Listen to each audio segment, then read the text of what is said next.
আসসালামু আলাইকুম ওরহমতুল্লাহি ওবরকাতুহ।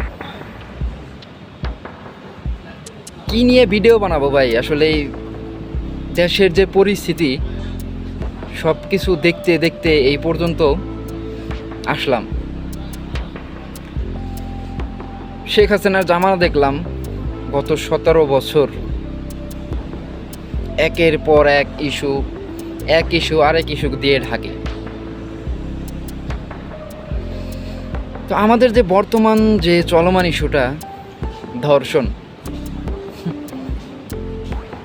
একটা ধর্ষণ হয়, ওইটা 2-4 দিন যায়, আবার আরেকটা ধর্ষণ হয়। এ থেকে আমরা নিস্তার কোথায় পাইতেছি? আমাদের দেশে মা বোনদের নিরাপত্তাটা কোথায়? ধর্ষণ, চুরি, ডাকাতি, খুন সব কিছুই হইতেছে, কিন্তু একটারও বিচার হইতেছে না।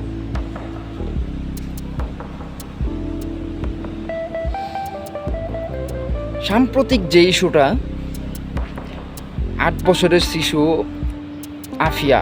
আসিয়া, ওই মেয়েটা গেছিল বোনের বাড়ি বেড়াইতে, তো ওখান থেকে ওই বোনের বাড়ি থেকে ধর্ষণ হয়। মানুষ আসলে জানোয়ার হয়ে গেছে।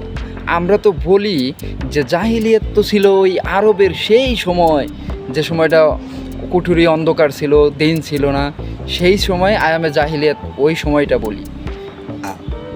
আসলে ওই সময় যে ঘটনাগুলো ঘটতো, যে ঘটনার জন্য জাহিলিয়াত সময় দেওয়া হয়েছিল, তাকে জাহিলিয়াত নাম দেওয়া হয়েছিল, সেই সময়ের প্রত্যেকটা সিমটমই এখন আছে, প্রত্যেকটা কাজই এখন ঘটে। আর আমরা সুশীল সমাজটা কি বলি জানেন? আধুনিক যুগ, আধুনিক দেশ, এইটাও এক ধরনের জাহিলিয়াত।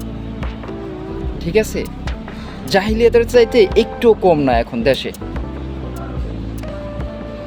আমরা একটা ধর্ষণেরও বিচার পাইতেছি না, একটা খুনেরও বিচার পাইতেছি না। এই কারণে দিন দিন খুন, ধর্ষণ এগুলা বাইরেই যাইতেছে। মানুষের মনুষ্যত্ব তো নাইকেই, মনুষ্যত্ব মরে গেছে। তো আর দেশে কি বিচার হবে ভাই? র্যাবের এক কর্মকর্তা,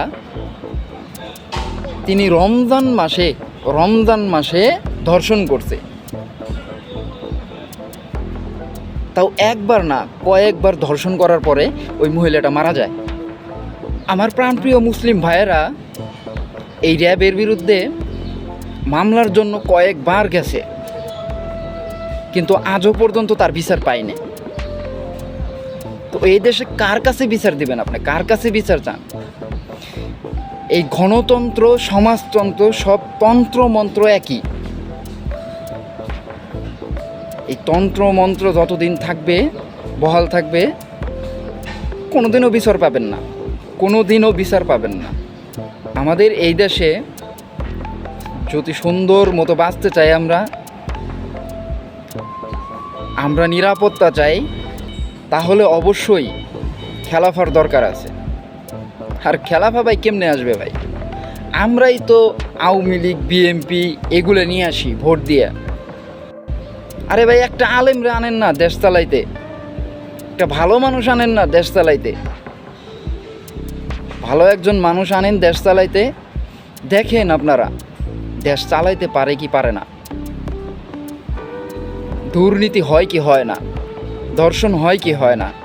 আসলে ভাই, আমরা নিজেরা যারা ধর্ষণ হইতেছি তারাও কোরআনের বাইরে, আর যারা ধর্ষণ করতেছি তারাও কোরআনের বাইরে।